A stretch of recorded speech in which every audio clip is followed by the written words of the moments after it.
Ladies and gentlemen, welcome back to the CX Goalkeeper Podcast. I am really super thrilled today because I have Beppe De Vincenti together with me. Hi, Beppe. How are you?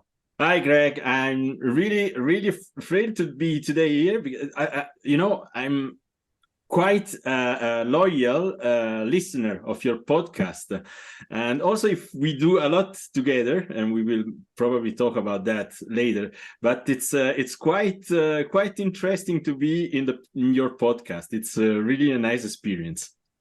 Thank you very much, Beppe. At least I am one guy listening to the podcast. It's not bad. I am super happy, and it's an honor from my side to have you on the podcast. You are very active in our community, in particular in Switzerland, in Europe, and also at several international events. I know that you are going to introduce yourself, but a few words also from my side. I had the great pleasure to participate to one workshops together with Beppe. It was related to customer experience topic, and for me was really incredible to see how Beppe was able to involve all the people, to get to the result, and to bring all the people forward. And people were coming out of this workshop really super happy about the outcome, aligned, willing to achieve more and work together. And therefore, I asked Beppe to join this podcast. We would like really to learn a lot about you. And therefore, the usual questions. Could you please introduce yourself? I can. But already, thank you so much for what you say before, and we will talk about that later. But for the moment, let me say a couple of things about myself. I'm Beppe De Vincenti. You already say my name. I worked for more than 10 years in different roles in different companies, more in sales, contact center, loyalty, process management, until my last corporate job, where I was responsible for more or less 40 people. We were doing customer relationship management, CRM, loyalty, customer operation, customer insights.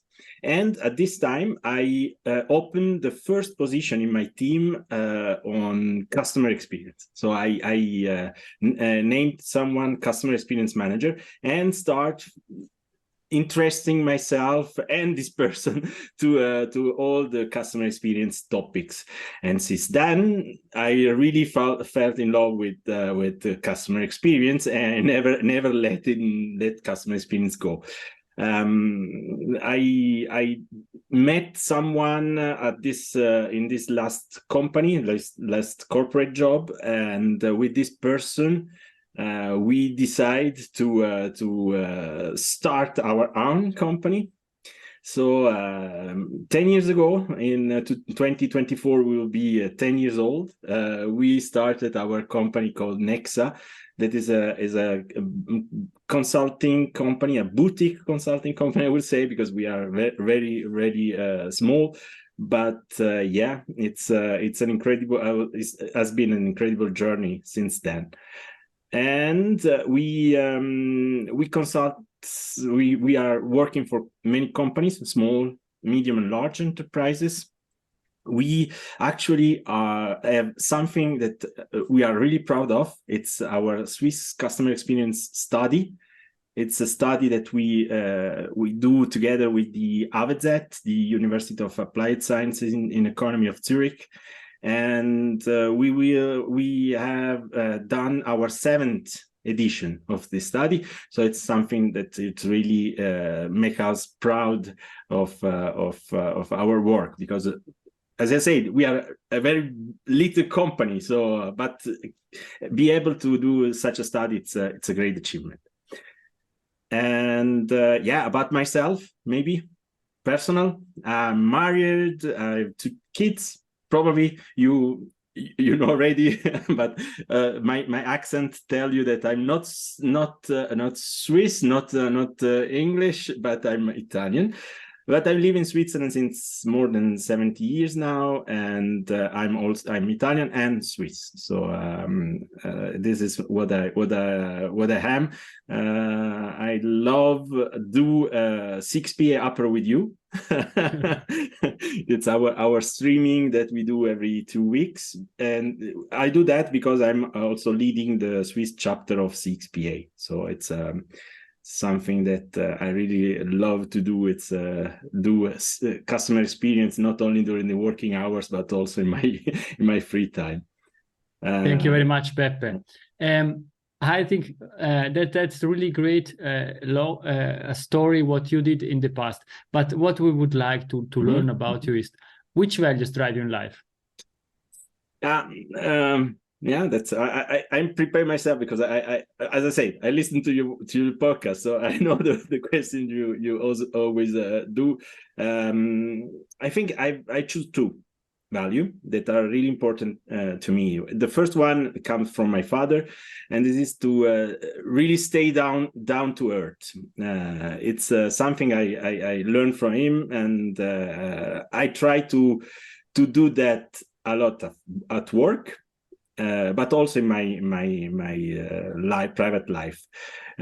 Sometimes I experience myself consultants that come in a company and they know everything, and they come there and they teach you how to do stuffs. And I told myself, if I do that, I won't never have such an approach. I also know that if I know maybe a bit more than my customer, than my client, I still have the chance to learn a lot from him. And this is the approach that I always try to use during our work. And then I choose a second one. It's a true important one. I have to say it in German if you agree, but I will translate it. It's a spielerisch arbeiten. This is like work playfully. We can translate like this. It's something that I really enjoy. I enjoy it during my corporate jobs, and I try to use it still now in my normal consulting works. I try to spielerisch arbeiten with my associates, and also at home, because I think it's a wasted day if we don't smile at least once during the day. So it's an approach that I really love. And we are laughing also a lot during our CXPA Switzerland apero and presentation. And what you were speaking about is the gamification of how we are working. And therefore, let's start the game. The first mismatch that we have is 2 Italian guys or two Italian speaking guys speaking in English on an international podcast. But the other mismatch that I have now in my head is you are a long distance runner. It's marathon and you are quite successful. We are seeing a lot of pictures you doing that, and now we're going to speak about design sprints. Short ones. that's a bit difficult, but today's topic, it's really about design thinking, design sprints, and how to exploit these methods, these tools to really achieve customer success. In our case, is the success of these workshops. I was thinking, after all discussing 200 times about customer journeys and voice of the customer and so on, why not learning something about how to do this stuff, how to come to the results?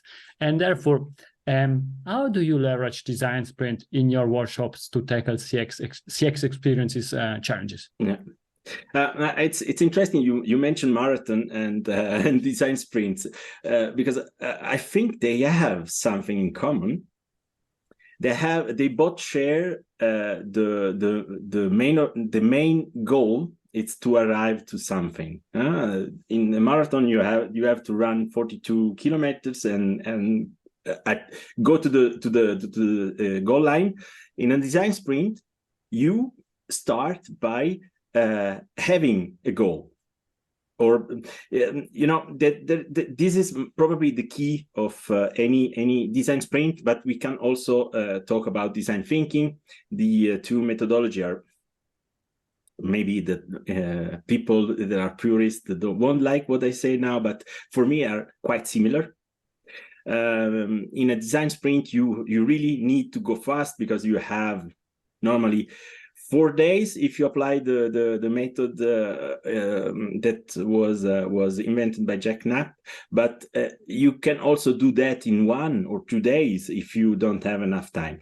And in a design thinking process, you need more time, or you have more time at disposal. But in design thinking, probably you won't be finished after the first iteration. So it's something that both method you can use to improve customer experience. I'm picking from both methodology a bit of what I think it's important for my customer. So it's I'm not a purist. If you ask me to do a design sprint, maybe I won't deliver the normal, the standard process. So, but back to your question, I think, you know, we have a lot of project in customer experience. You can start by doing customer insights and understanding, or you can start with strategy. You can then try to measure stuffs, voice of customers, but also customer experience KPIs and so on. But sometimes it happens that people ask for design, innovation, or implementation of some project. And then when we are asked to do that, we use normally design sprints, tools and methodology that can fit to the customer needs. But it's really important to know everything starts with 2 stuffs. The first one is the human. And this is why those 2 methodologies are so cool to be used for customer experience, because they are all around human beings. And the second one, for me, very important, it's that you need to start by investigating what happened. What are the customer needs, customer pain points, what is doing your concurrents, what are the best practice on the market, and so on. So there is a very interesting part that it's to define the customer needs and pain points before you start improving. And this is why I think it's the perfect methodology to improve customer experience. Thank you, Beppe. I think what we learned is you need a challenge. You have a defined time frame. You said 4 days. Nowadays, often people are asking 2 hours and not and not 4 days. But you need to compress everything, and you have a clear target to improve customer experience. What are the most essential tools or techniques you recommend to use facilitating a design sprint? Yeah, to facilitating, there is one. It's on my background for those who will see the video, but there is time timer. This is it could be funny for many people, but I think strict time management is what is making those methodology successful. And you need to prepare. As you say, the normal design sprint, it's 4 days. So you have to go through different steps that are more or less defined by Jack Knapp. And if you do that, then you can achieve your goal that you fix, by the way, during day 1. But if you don't have the 4 days, then you have to prepare. And this is, for me, the key success factor in a design sprint. Prepare before that you go to the workshop, because at the end, do the workshop is the easiest part of the work.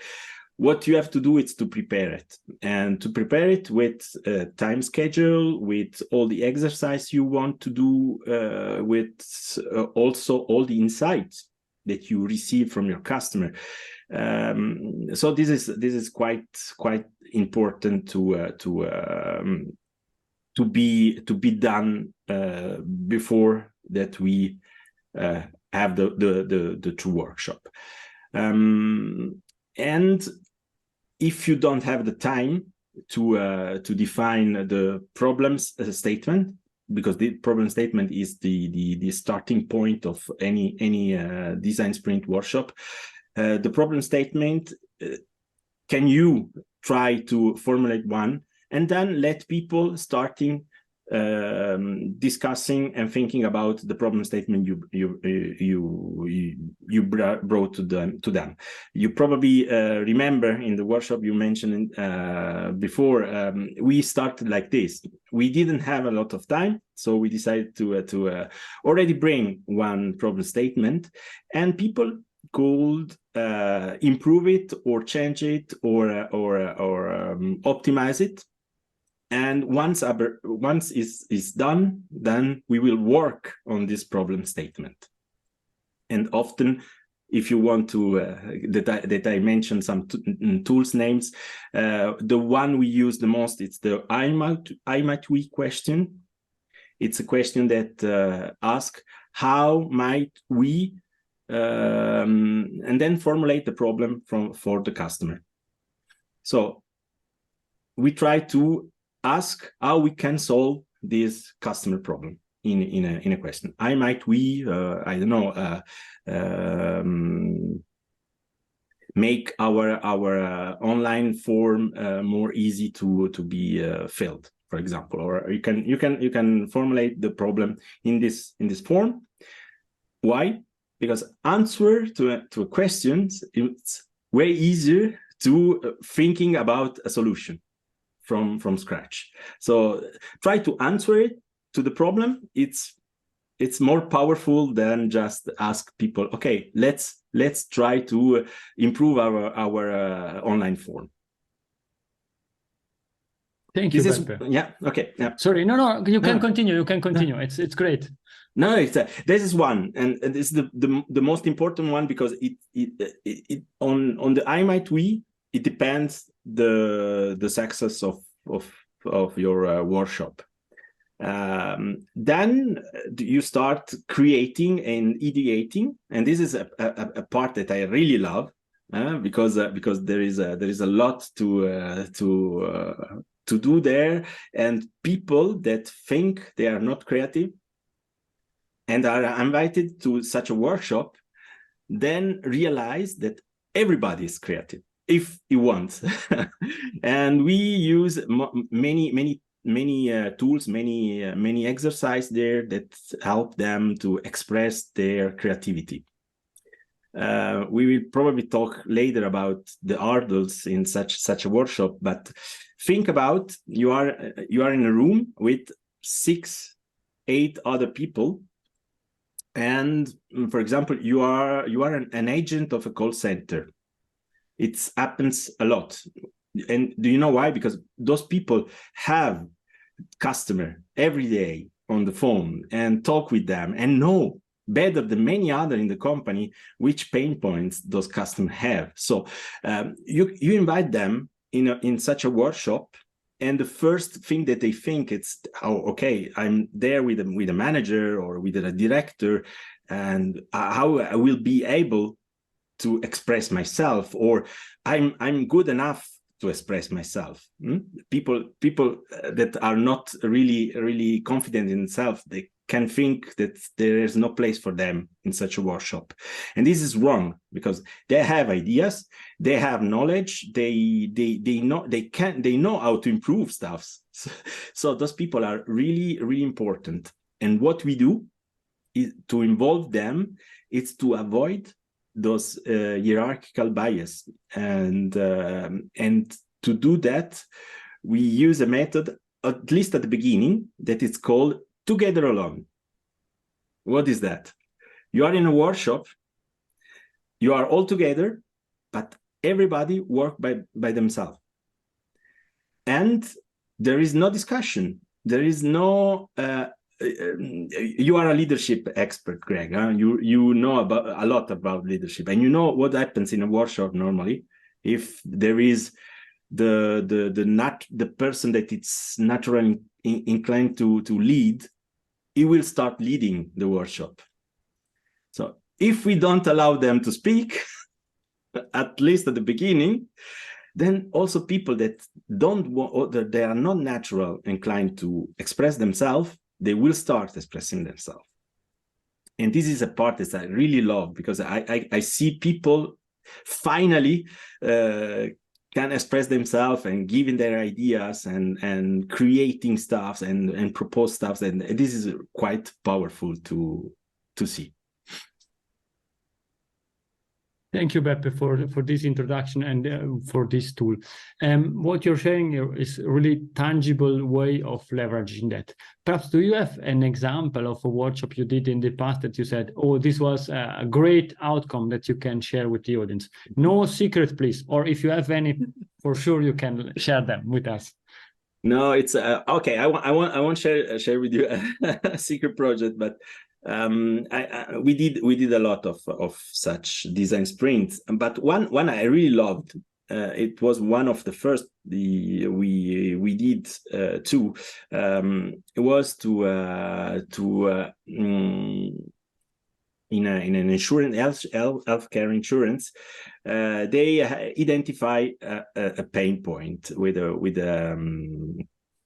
surveys, and we know that customer didn't really understand the refund statement, and it was a true pain point into the survey. We are speaking about 20% less than the average satisfaction. So we decided to take up the problem with a design sprint, a true design sprint, 4 days, full 4 days. Not only the ideation, but also prototyping and testing with customers. So we do the whole process together. We started. We do a lot of ice-breaking exercises that people were really fan of, but also we go through the whole process really with expert interviews, with voice of customers, with benchmarking and so on. At the end, we had a prototype. We decided that the prototype was good enough to be put in production, and we put it in production. And we start monitoring the customer satisfaction. And guess what? The customer satisfaction didn't improve at all, but also start decreasing. So we start a bit worrying about the prototype or the new refund statement. And then we started asking why the satisfaction decreased, and we discovered some little details that we weren't able to discover during the testing phase. But we do that with a very quite agile cycle that allow us to correct quite rapidly those little fine-tuning problems, and in less than 6 months we've seen the survey results starting improving and go above the average of the satisfaction of the customer. And then we can say, okay, the method, it works.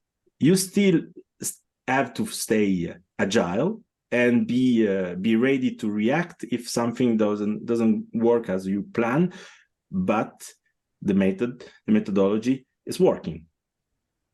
That's great, and I am happy for this outcome, because if it would have stayed with the bad results, perhaps your career in consulting would have finished quite quickly, and you would be back to a corporate job. No, joke aside, I think there are some hurdles that we are facing, that you are facing in this approach. Could you please share one or two like bullet points and a short explanation on that? I didn't get the question. Sorry. What are common practical hurdles in the hurdles? Okay, yeah. Design and thinking. Yeah, Look, there is as I said before, you invite normally you have 8 to 10 person, not more, because it's quite difficult to moderate with 1 person or 2 person such a group. But the idea is to have 8 person, and if you have differences in the hierarchy, normally it can be a hurdle to let people express themselves. And I told you already, one solution of that, it's you start doing brain writing. More than brainstorming. Brainstorming is everybody discuss in a room without judgment and without saying, we already did that and so on. But if you do that, people are talking together. If you do brain writing, everybody's writing on a post-it his own ideas. And this is one solution to the problem of the hierarchy problem. Then there is another one. It's people don't think they are creative. You know, in a design sprint, you often end doing a prototype, and the prototype could be I don't know, a website or a new layout of an app, something like that. And people normally they think, I cannot draw. How should I do that?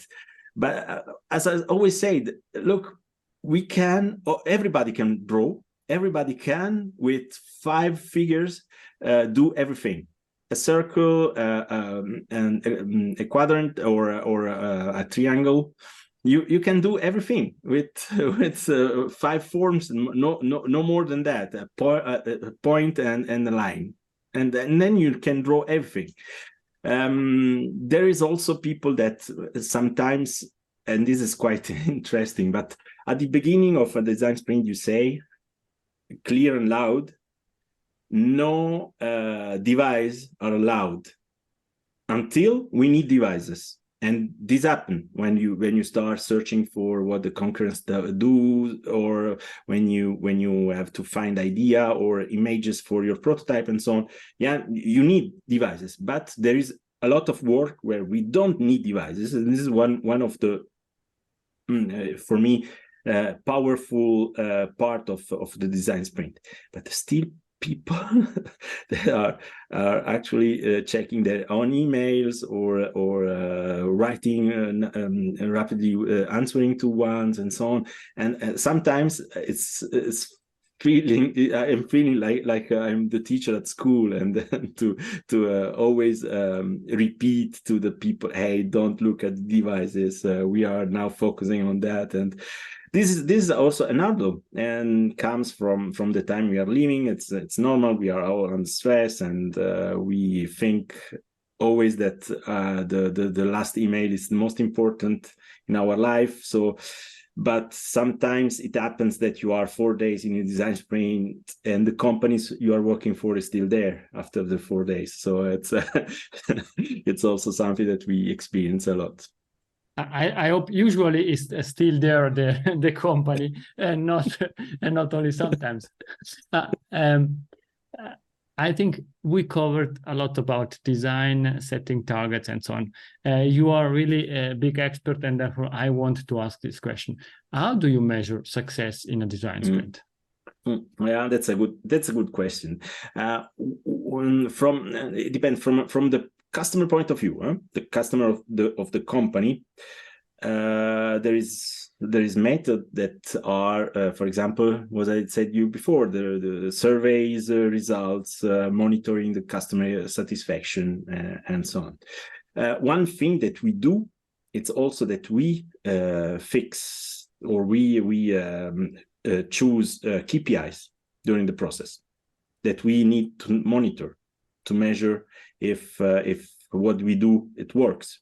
I don't know, it could be more acquisition. Then if you work on a product and you decide to improve the features of this product, then you will monitor if you will sell more of this product. So the KPIs are a part of the process, and we decide which one are worth to be followed. Normally you do that on the second or the third days. If you have 2 hours, you have to decide if you do it by yourself, or is the consultant that propose a couple of KPIs to be monitored. but are part of the process. So this is quite important.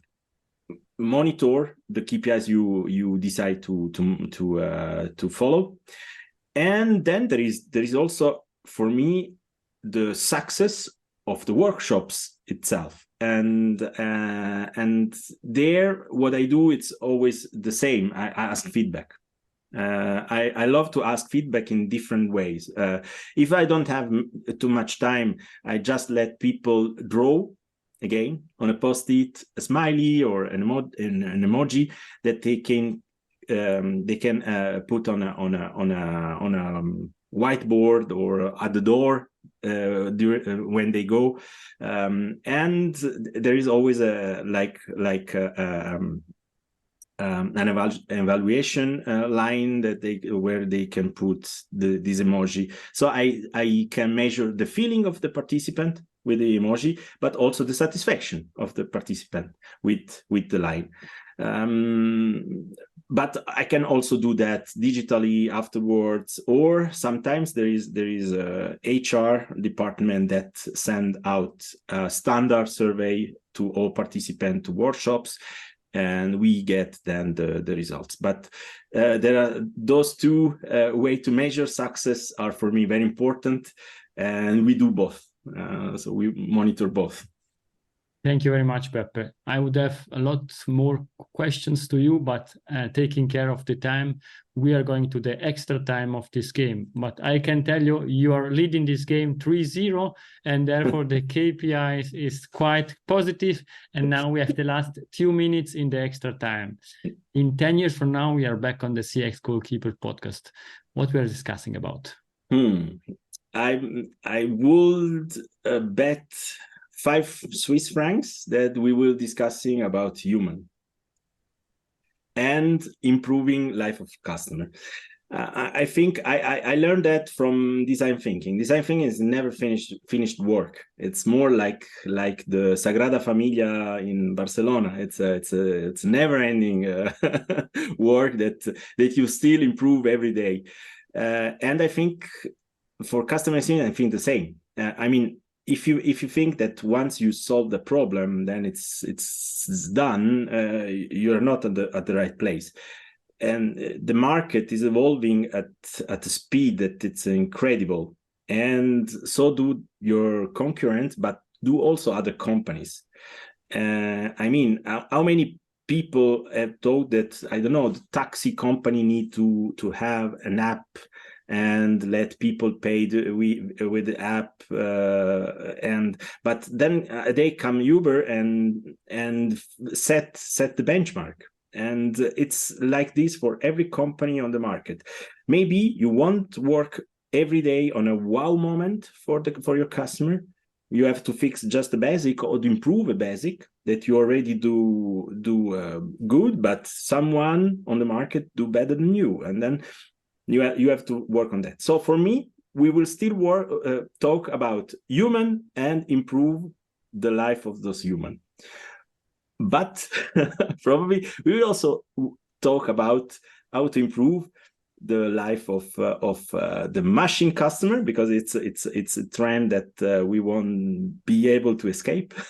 And we will have a human customer, but we will have a machine customer, and then we will probably have to improve the customer journey of those machine customers too. And it will be quite challenging, but extremely interesting. Yeah. What's the best way to contact you, Beppe? I think probably the easy one is my LinkedIn profile.